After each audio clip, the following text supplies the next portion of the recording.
Hi everyone, John here with the post-mortem video of West Ham United's 2017-2018 Premier League campaign. Now let's jump straight into it. There's a lot to talk about, but first and foremost I want to talk about this man, David Sullivan. This is the reason why we have had such a bad season yet again this season. I'm not going to go on to about his ineptitudes, that's been covered in previous videos. I'm not going to talk about the stadium, but I am. It's going to be slightly different. I'm going to talk about a lot of things that are completely what I feel has been the reason for the poor season that we've had this season. Now, a lot of people will say that we haven't had a poor season because we finished 13th in the table. We were unbeaten in 3 games, in the last 3 games of the season. Yeah, some people will say that was a good finish to the season. Personally, I don't agree with it. Now, the reason, it was great to get 7 points out of the nine that could have been available to us. You know, we beat Leicester, we beat Everton, and we drew against Man United. So that's not a bad way to end the season, to be fair. Now, I want to try and make this as unbiased and level balanced as possible, but you can't do anything. You can't be anything but annoyed because of this man, right? He is the rot. He is the cancer of West Ham, as far as I'm concerned. I know everybody bangs on about Karen Brady. She doesn't help, especially with her Sun article. But for me, David Sullivan is the real cancer of West Ham United. Now, I've got a lot of time for David Gold because he has no power. All the decisions are made by David Sullivan. The last couple of days alone has proven that. David Gold came out, Tuesday or Wednesday, saying that he would hope that Moyes would stay on. I will go into Moyes in a little bit, whereas David Sullivan pulled the trigger. He is the reason why we are in the mess and the catastrophic mess, I should add, that is West Ham United.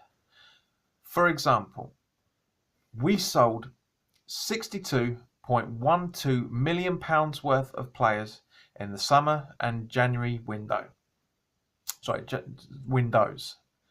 We bought 52.12 million of players in both the summer window and the January window. Now that leaves a net profit, obviously, of £10 million. Now at the same point, that is only on spend. That doesn't include what has been published, and doesn't include Zabaletta's signing on fee. It doesn't include Patrice Evra's signing on fee. So, you know, they probably had 2 to 3 million apiece. Okay, so let's say for argument's sake that they had 3 million apiece signing on fee. That's £4 million net profit after sales. That's ridiculous. We've not spent a penny at all out of the kitty. There was a shed load of money came out from the league position where we finished last season. There's a shed load of money that's come out from the TV deal when we finished this season, which I will go into at a later point. But as I say, David Sullivan, in my opinion, is the reason why West Ham is in such a bad state. Now, as everybody knows, Slaven Bilic did not complete his 3-year deal that he signed in June 2015. He was let go in November 17 because of poor performances and poor results. I have a lot of sympathy for this man. I really, really do. He's a lovely bloke. It was a shame that he couldn't see out his contract. I don't think he was adaptive enough, if I'm honest. But it was a shame nonetheless to see him go. Slaven Bilic, for me, embodied everything that we as West Ham supporters wanted as a manager. He knew the club, he knew the passion of the supporters, he knew what everybody wanted to see, he knew the style of football that we wanted to see because he played it under the Redknapp days. Yes, okay, it wasn't the full West Ham way in the traditional sense of the word, but it's still the sort of football that we've always wanted to see. He tried his best to do it, and to be honest, he did it in his first season. The last season of the Bowling Ground. There wasn't all brilliant that game. We lost to Swansea in that season when we shouldn't have done. We lost to Leicester, who ended up winning the title. So it wasn't all that bad. And we also won to Bournemouth, who finished very, very strongly as well, being their second season, if I remember correctly, in the Premier League. So it wasn't that bad. I mean, we ended up getting into Europa League just because of our own fuck ups at Stoke that season away, which I was at, and it was not pretty in any shape or form. Very, very painful to be leading 2-0 and then lose it 3-2. So that's why we got into the Europa League. Otherwise, if we'd have got it, we probably still would have got the Europa League, but we wouldn't have to go through the qualifiers. We would have finished 5th or 6th rather than the 7th that we did, and got into it on the grace of Arsenal winning the FA Cup. It was Arsenal and Man United, one of the two. Anyway, I'm talking about this season now. So Bilic tried his best. I don't think he was stern enough as a manager in order to do what was required of him. And as a result, he was let go, which was sad. But at the time, I completely understood. Didn't agree with the manner in which it was done because a few days, within 4 or 5 days later, we appointed this man David Moyes on a 6-month contract until the end of the season. So, which was a very, very bold thing. I don't recall us ever doing anything like that before. It's worked for Chelsea when they've done it a few times, appointing Gus Hiddink the last 2 times, if I remember correctly. I don't agree with the media jumping on the bandwagon saying why are they sacking Moyes? He's done everything that they want him to do. Yes, he did, but I don't remember the media jumping on the bandwagon with Chelsea when they did the same thing with Gus Hiddink and then brought in their current manager Antonio Conte. Don't remember anyone batting an eyelid then. Reason being is because it's practice for Chelsea. We all know that whenever they appoint an interim manager, he's literally that. I mean, there was an exception with the first time around with Gus Hiddink, but as I say, that's what Chelsea do. Right, it's a smart move, and it was a very, very smart move. We brought in David Moyes to keep us up, and I wouldn't say to the best of his ability, but for what he had to work with, yes, he did it. He kept us up. He kept us in the Premier League. Finished 13th, unbeaten for the last 3 games of the season. Very, very happy. We got a good result over at Sam Allardyce, as I said in the previous video, which you can go and watch. But as I say, at the end of the day, it was mathematical safety. Now, for us, bearing in mind the players we've got on the pitch, for example, with the likes of Joe Mario, who came in January as a loan deal, in the likes of Arnautovic, and we signed at the start of the season, who was, let's be honest, he was crap under Bilic. His first 11 games, he scored 2 goals. Now, by the end of the season, he scored 11 goals.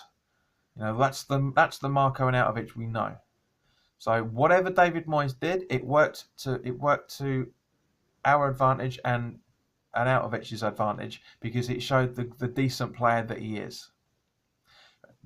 We also brought in at the start of the season Javier Hernandez, aka Little P / Chicharito, which I will talk about a little bit later.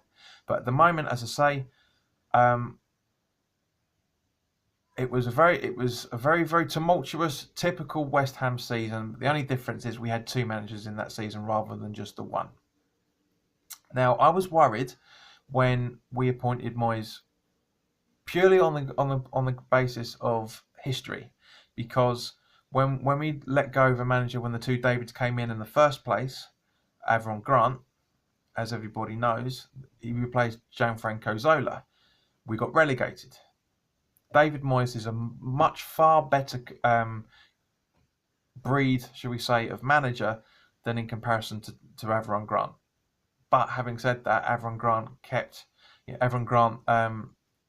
got Portsmouth to the FA Cup final. We've not been able to do that since 2006. So, I can understand the thinking behind that, but again, I'm digressing and let's go straight onto this season. So, as I say, mathematical safety was not enough as far as we're concerned with the team available. The players that we've got, Zabaleta, great right back, coming to the end of his career. He's in the last of his summer wine, shall we say? But as I say, it was great. Joe Hart. I mean, who would have honestly thought when we appointed Joe Hart that he would have had such a poor performance for us this season? We all know he didn't do very well at Torino the season before. He's now a free agent. He will be by the end of May.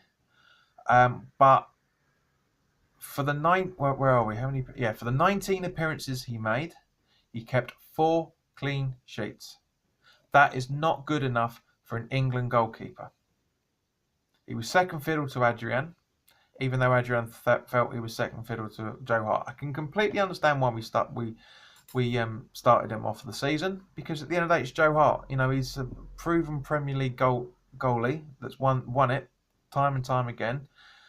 Made too many mistakes. Made way too many mistakes. So that's one. Yes, okay, when David Moyes came in November-December period, we had the usual amount of injuries. Because it's the usual amount of injuries, I don't deem that as a reason why everyone should be should be praising Moyes, and also should be turning on Moyes for the poor performances we've had since December. But as I say, I'm very glad that he kept us up, but I'm very glad that he went as well, because as good as a manager he is, there was a lot of signs there. I know a lot of people don't agree with this. A lot of people do, a lot of people don't. Everybody's got their own opinion. But for me, he wasn't that next level manager. He's close to it, very, very close to it. But I can't say it was negative football, because he used the same formation and the same lineup that Bilic did. So again, he used the best that he had available, but at the same point, it just wasn't good enough. Now, I honestly think that the reason why his substitutions are at the same times that the majority of, not the majority, but a lot of Bilic's substitutions were in the same season before he was sacked, was because it's instruction. Certain players have to play a certain amount of time. It's too much of a coincidence that Moyes would make substitutions between the 60th and 70th minute, when Bilic used to do relatively the same for the relative players that were out on the pitch as well. So there's some background upstairs, whatever, backstairs, downstairs, instruction that has caused this. Now, because of that, we would have 3 at the back, 2 wing backs, and sometimes a defender in the middle as well. So we had most of the games where we had 5 or 6 defenders on the pitch. I fucking hate that. I absolutely hate that. Again, it's under Bilic's regime. So Moyes was keeping with the same team to try and boost the performances as much as he could. So credit to him for that. But I hate that. The West Ham way, as everybody knows, is free-flowing attacking football. Now, I'm not making comparisons between Man United and Man City, but Man City play the West Ham way. That's that beautiful football that Pep Guardiola has done, that beautiful way that Arsene Wenger used to get Arsenal playing. And also to a degree, sometimes Liverpool do the same thing. The only difference is that we have managers who are more defensive-minded that try and do that way of football, and it just doesn't work properly. And I'm not saying because it's defensive football that it's mindless football and it's not what we want to see. We want to see us winning every week. Every football supporter wants to see us winning every week. We wanted to see. We wanted to see good football. We want to see players trying hard, trying their best all the time, which is why we loved Arnautovic once Moyes came in, which is why we've loved Zabaleta right from the start, which is why we've loved Declan Rice, because at the end of the day he's an academy graduate. It looks like he's going to be there for the long term. I really hope we keep hold of him. It'd be a real shame it'd be a real shame to see him go. I really hope that we get to keep hold of him, because technically The window is now open. It opened yesterday, the 17th of May. So it's open. We need players in, but at the same point, the Premier League exposes deadwood players as well as managers. It's exposed Mark Noble a few times. Now, I love Noble. I absolutely love Mark. He's brilliant for us. He is Mr. West Ham. He plays the same way that we want to play out there. He is not that far off in terms of grinding down, should we say? But he gives 150%. Same with Ginger Pele. I absolutely love James Collins. I will go into his contract situation a little bit later. But yes, we want those sort of players. This is why we were all singing "Sign Him Up" at the Everton game, and why was sung at Leicester away and a little bit at Man United as well, because Man United at home, because we want players like that. We want players that are going to give their all the entire game. We want people that are going to be challenging. Not afraid to make an interception like Declan Rice is getting more and more confident about doing. We want people like that. That's West Ham. That's the West Ham way. Putting your balls on the line, similar to Billy Bonds. Billy Bonds and Bobby Moore's attitude. Bobby Moore could read the game very, very uniquely. Declan Rice is getting that way. If he ever will be on that level is another matter. But, as I say, that, to me, is what the West Ham way is. Balls deep, or as the Hodge twins say, busting all kind of nuts on the pitch. That we want to see that. We want to see players with passion. We want to see players that just aren't there for the payday, like some of them are. Unfortunately, now there's not as many now, because we all thought Arnautovic was just there for the big payday. I certainly did when he first started. Now he's turning around and proving himself. But as I say, that to me is partially the reason why we've had a season that we have had, because of the unbalance in the squad and unbalance off-field problems as well.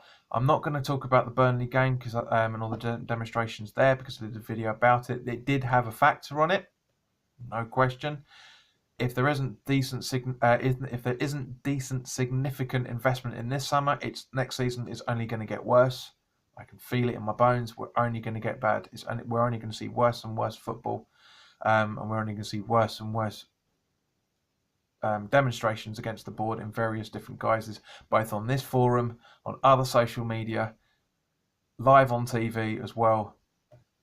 And there's going to be more. I guarantee there's going to be more protest marches if we don't have a decent summer, if we don't bring in the right manager, which again I'll go into in a little while, and if we don't bring in players and keep players that we've already currently got that will not kick us on to the next level.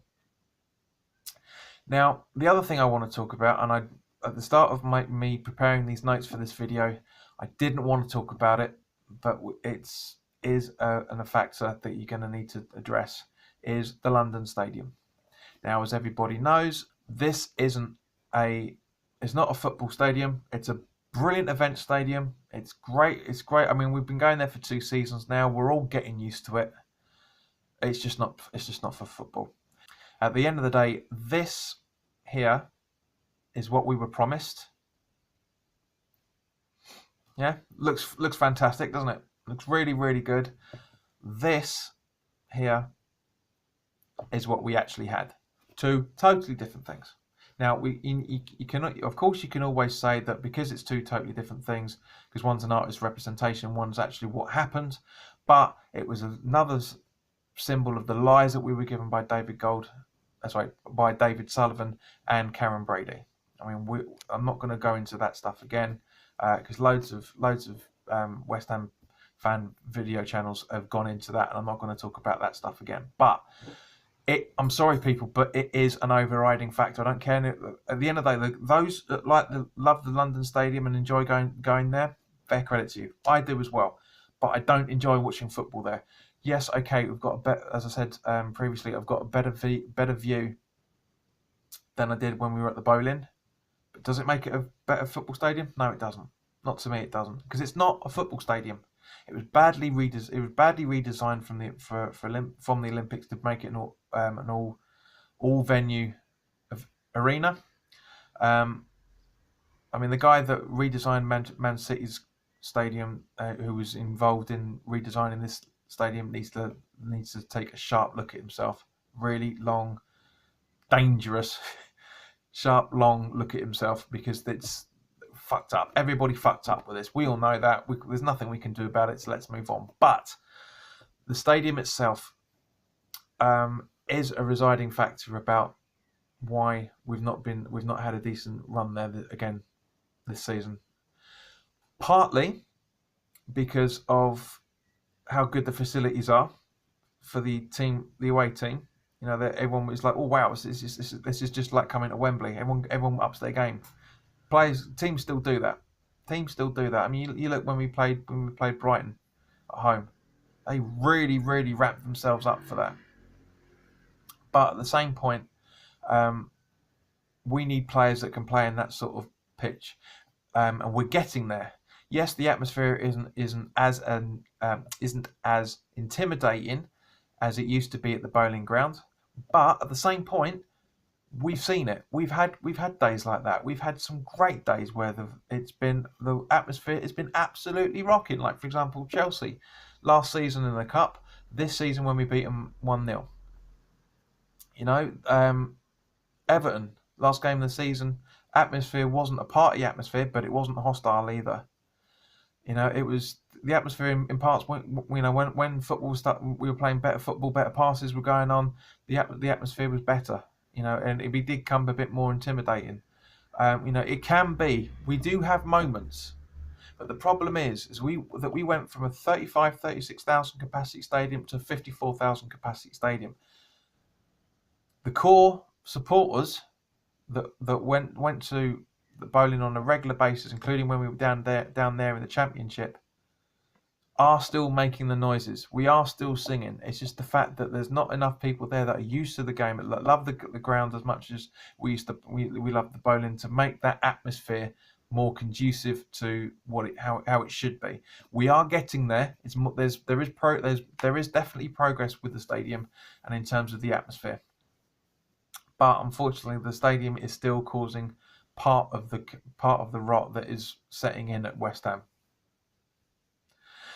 Now, as I mentioned earlier, there was the TV rights deal has been issued out, and West Ham got 116.4, I think, 116.6 million pound from the deal. That's not including gate money. That's not including sponsorship deals with the, I don't know, was it 12 different companies that sponsor the club itself. That doesn't include merchandise, and that doesn't include money from the season tickets as well.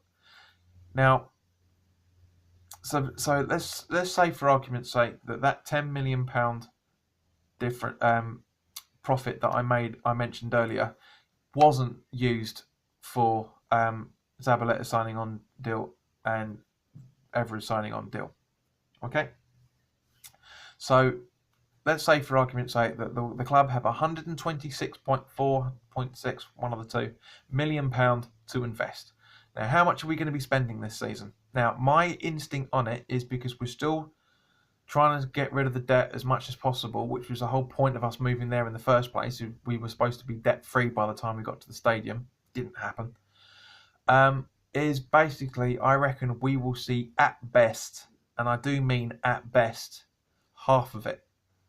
So I reckon we'll see the spending of about 60, maybe 63 million, possibly, over the two windows. Only time will tell.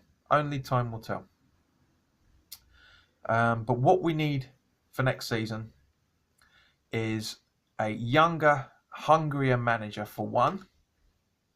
Now, as the reports have been out today, that a deal with Pellegrino, excuse me, deal with the former Man City manager Pellegrini is all but confirmed, and apparently announcements going out on Monday. There are other reports saying that Rafa Benitez is still happy with the approach and he is interested in the job. but he wants at least a heavier war chest than apparently what he's demanded for Newcastle. Now, Rafa Benitez, will he become to West Ham? Absolutely not, because why would you go from one shitty run club to another?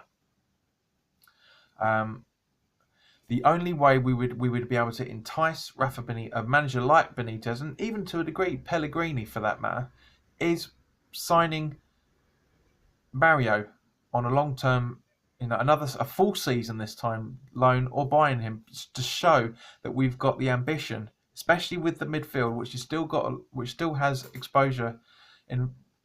Excuse me, especially with the midfield that still has a lot of holes in it because we don't have enough pace in the midfield. Noble tries his best, as I mentioned earlier. COYI just has fits and fats. Some of the time he's fantastic, some of the time he's absolutely poor. But as I say, we need to sign a. For me personally, what the positions. I'm not going to go into who, because I'm going to be doing transfer rumour videos a little bit later. At the moment, as it stands at the moment, there's not much really to talk about apart from this, because this to me is the most important.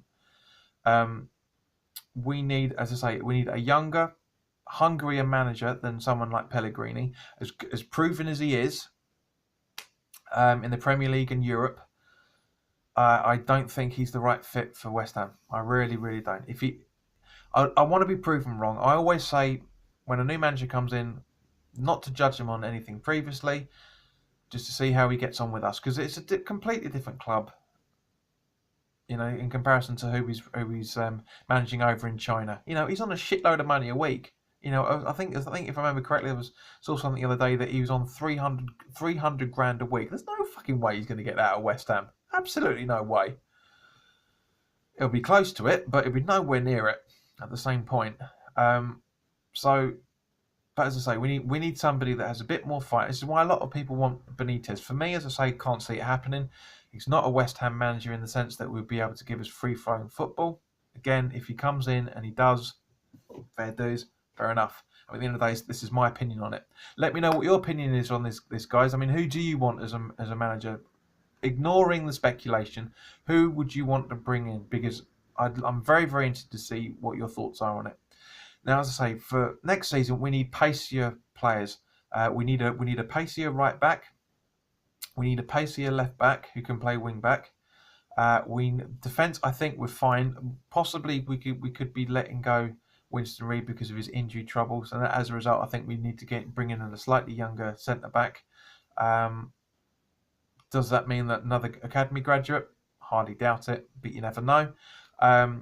We need a winger as well, for that matter, because an Arnautovic being up front, even though he is a centre forward or an attacking midfielder, the two sort of blend together nowadays.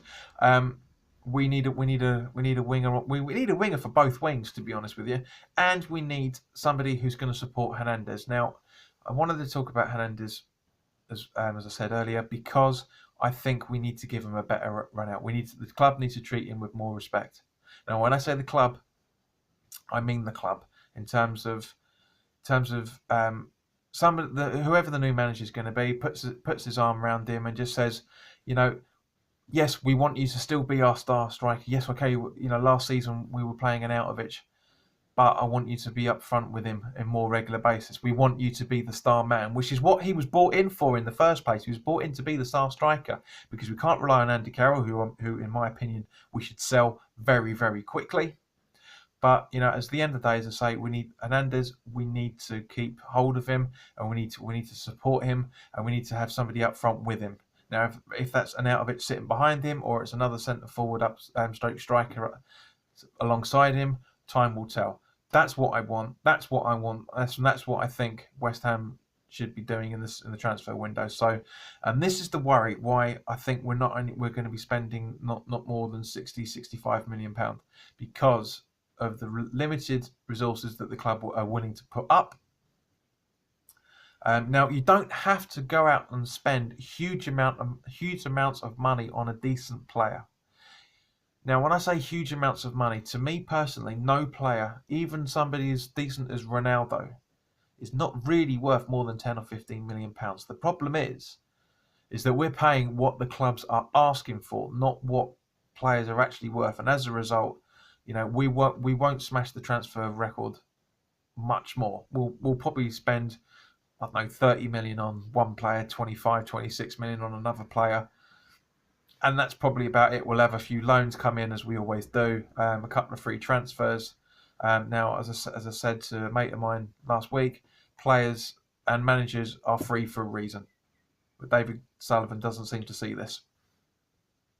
Gone are the days where back in the 60s and the mid to late 60s, where Bobby Moore was available on a free.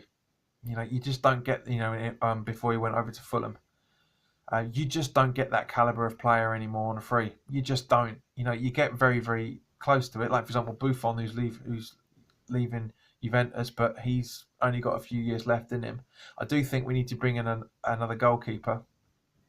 But as I say, I wouldn't say it was Buffon. We need somebody who's going to be number 2 to Adrian, and both of them are going to push each other for it. Because that was the plan with Hart. It was both of them were going to be pushing each other. The only problem was the fact that it didn't work. It really, really didn't work. But we need a goalkeeper that's not necessarily a marquee goalie. We need somebody that's good, that's of the right age, which is why Tom Heaton's name's been bashing about a lot. But I wouldn't be shocked if he didn't come. I mean, at the end of the day, why would Tom Heaton want to come to us when he can play in Europa next season? It's crazy. But anyway, as I say, that for me, those are the sort of things that I want us to concentrate on in the windows, and that's for me is why I think the West Ham way can return. That we can buy some more attacking minded players, some more pacier players, and decent passes. Now I know that's asking for a lot. I really, really know it's asking for a lot, but that's what I personally want to see as a West Ham supporter. Now, talking about Ginger Pele. Now, for me, he is one of the best players we've got. Always has been, always will be. As everybody knows, his contract is up. Personally, I would want him to be on a pay-as-you-play basis as a squad player, and I would want him to be on the backroom staff, whoever's coming in, so he can guide Declan Rice through what he needs to be seen through, so he can get more and more experience and become the even better player than he already is. He's got, as I said earlier in the video, he's got such potential, it's unbelievable. So thank you very much for watching, everybody. If you're new around here, please click the subscribe button. Please click the like button if you like what I'm doing, and also please share the videos with everybody as much as you'd like. By all means, please drop your comments in the below section to say who you'd like to bring in as a manager, who you'd like to bring in as new players to reinforce the squad, and what you would do to stop the rout of the club. So before we go, I just want to say one final thing. All we gotta say is give little B a chance. All we gotta say is give little B a chance. All we gotta say is give little B a chance. All we gotta say is give little B a chance. All we gotta say is give little B